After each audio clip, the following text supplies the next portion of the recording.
O Papa Francisco defendia que os sindicatos devem ser a voz de quem não tem voz, enfatizando a necessidade de um sindicalismo forte e renovado. E você? Acha que a união dos trabalhadores faz a força? O que pensa sobre a atuação do movimento sindical atualmente?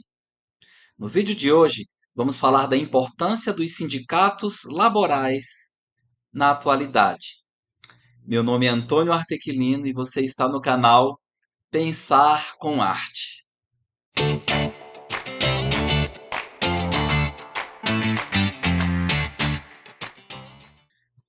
Trata-se de uma questão urgente e inadiável, pois envolve o delicado equilíbrio entre capital e trabalho, o qual depende do incentivo à produção e ao consumo, e ajuda a impulsionar, paradoxalmente ou não, a apropriação em larga escala do lucro por parte do sistema capitalista, assim como a luta pelo aumento do poder de compra do trabalhador.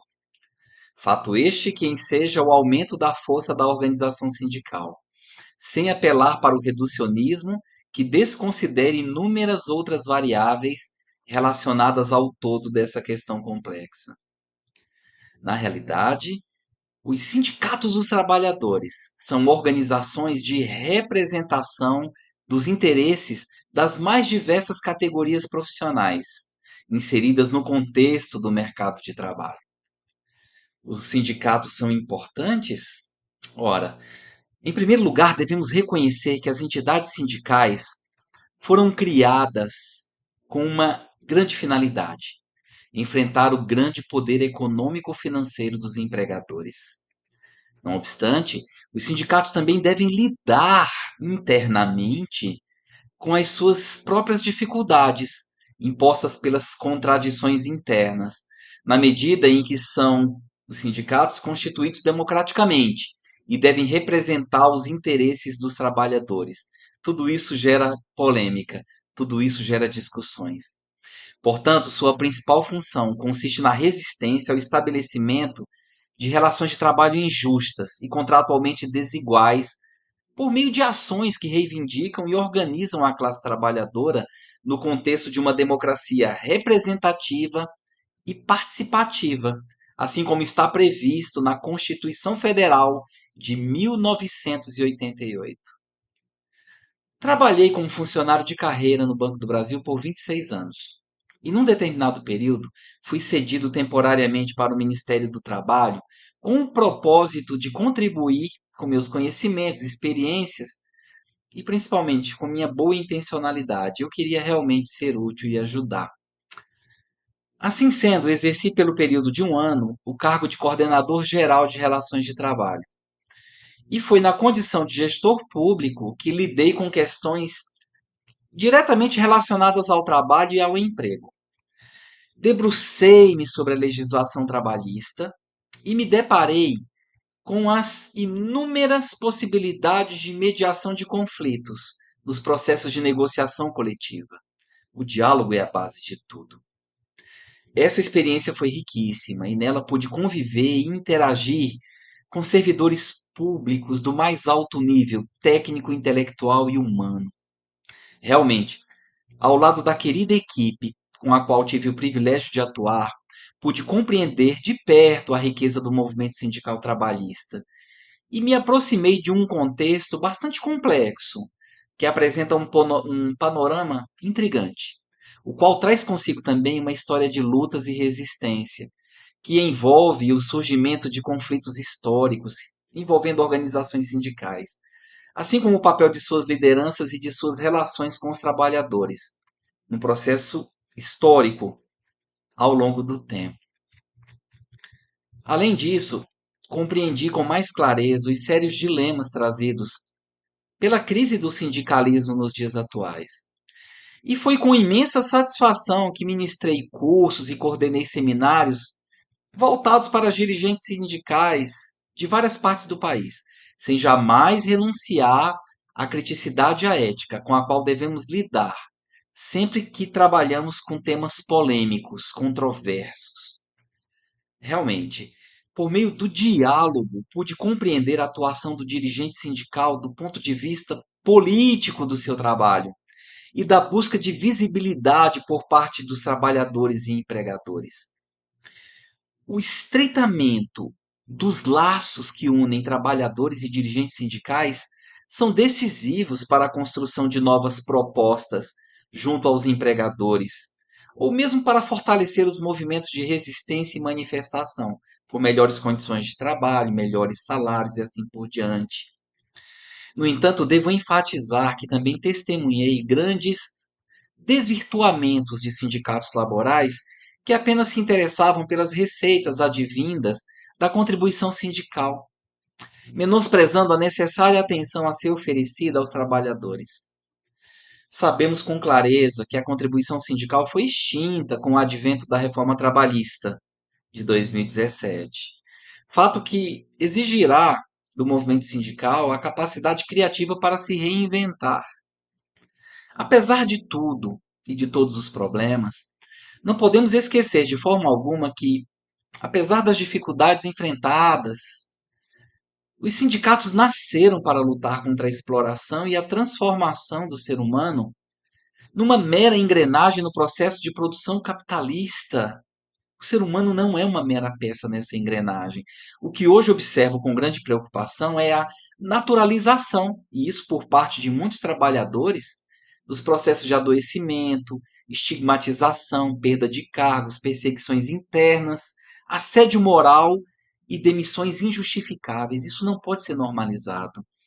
Parece-me que muitos trabalhadores perderam a consciência de classe e se sentem gratos por ainda não terem sido atingidos pela mão impiedosa daqueles que instrumentalizam a mão de obra para seu único e exclusivo propósito de acumular lucros, sem assumir sua função social. Agora peço sua permissão para falar do livro que escrevi, Sindicato dos Trabalhadores Bancários, Formações Discursivas em Concorrência. Na verdade, trata-se da minha tese de doutorado, que foi adaptada para o formato de livro, publicado no ano de 2020 pela editora Apres. Neste livro, faço a análise discursiva do combativo, tradicional e muito bem organizado Sindicato dos Trabalhadores Bancários de Santos e região, assim como trato também do fortíssimo, histórico e bem articulado Sindicato dos Trabalhadores Bancários de São Paulo e região. Com humildade, contentamento e modéstia, fiz a análise discursiva que fundamenta, cientificamente, a pesquisa que realizei, a qual mostrou-se extremamente relevante, não apenas do ponto de vista acadêmico, mas, sobretudo, social, na medida em que aproxima a produção científica com as práticas e discursos de duas das mais importantes entidades sindicais brasileiras. Além disso, tentei contribuir com o exercício de uma reflexão profícua em torno da importância das práticas sindicais que procuram, antes de tudo, libertar o trabalhador das amarras da ignorância, do isolamento, da inércia, do medo, do egoísmo, da alienação, do individualismo, do conformismo que é tão perigoso, da abnegação e da indiferença. Hoje em dia, muitos incorrem no erro de optar pela omissão crítica. São incapazes de tecer críticas. No entanto, o capitalismo busca incessantemente soluções para continuar alcançando seus objetivos. E quais são esses objetivos? Estão ligados à obtenção cada vez maior de resultados lucrativos em benefício direto daqueles que concentram as riquezas e detêm o domínio do capital. Acredito piamente que para lidar com forças tão poderosas e estar apto a se contrapor à lógica da exploração, o movimento sindical precisa de lideranças conscientes, que sejam capazes de propor políticas sindicais inovadoras, originais, no sentido de fortalecer o protagonismo na defesa dos direitos dos trabalhadores. Problemas existem, sim. Entendo que os sindicatos deveriam assumir a missão, e aí vem um grande problema, de conscientizar os trabalhadores sobre as múltiplas dimensões do trabalho, privilegiando sua compreensão. O trabalho como atividade produtora de sentido para a vida, capaz de contribuir com o desenvolvimento do potencial humano em inúmeras áreas de atuação, de construir cidadania. O trabalho deve ser visto como força de realização pessoal. Nesse sentido, o utilitarismo em torno do emprego está impregnado pela negação da perspectiva ontológica do trabalho, com o sério agravante dos efeitos da crise estrutural do capital, que acontece não só no Brasil, mas em escala planetária. É necessário compreender as estratégias, trazer novas formulações, porque essas organizações privilegiam o lucro em detrimento dos anseios humanos de segurança, justiça social e bem-estar coletivo. Enfim, de uma maneira geral, o sindicalismo precisa se fortalecer perante os trabalhadores, mas também diante dos empregadores, do governo e, por que não, da sociedade como um todo. Essa legitimação exige que o movimento sindical seja coerente com os princípios democráticos que lhe conferem sustentação. Precisam se comprometer de forma efetiva com a construção de uma sociedade mais justa e menos desigual. O sindicato não pode se submeter ao dogmatismo político partidário, sempre tão mesquinho, e tampouco deve sucumbir ao poder financeiro do capital. É uma tarefa gigantesca. Parece-me que o sindicalismo tem o dever, sim, de se reinventar no atual momento de retrocesso pelo qual passa a sociedade brasileira. Lamentavelmente, foi despertado no nosso país uma onda reacionária, raivosa, anacrônica, xenofóbica, escravista e intolerante.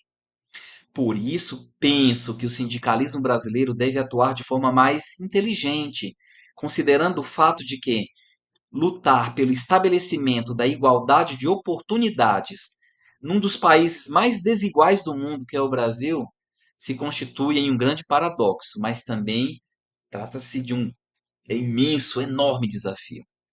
Somente com o fortalecimento das forças democráticas, e aí incluímos o imprescindível movimento sindical, será possível oferecer resistência à exploração da ignorância, à expropriação da força de trabalho, ao predomínio da mais-valia, ao processo de desumanização no contexto social e à radicalização do poder opressivo, que é exercido por personalidades autoritárias no âmbito das empresas, das grandes organizações.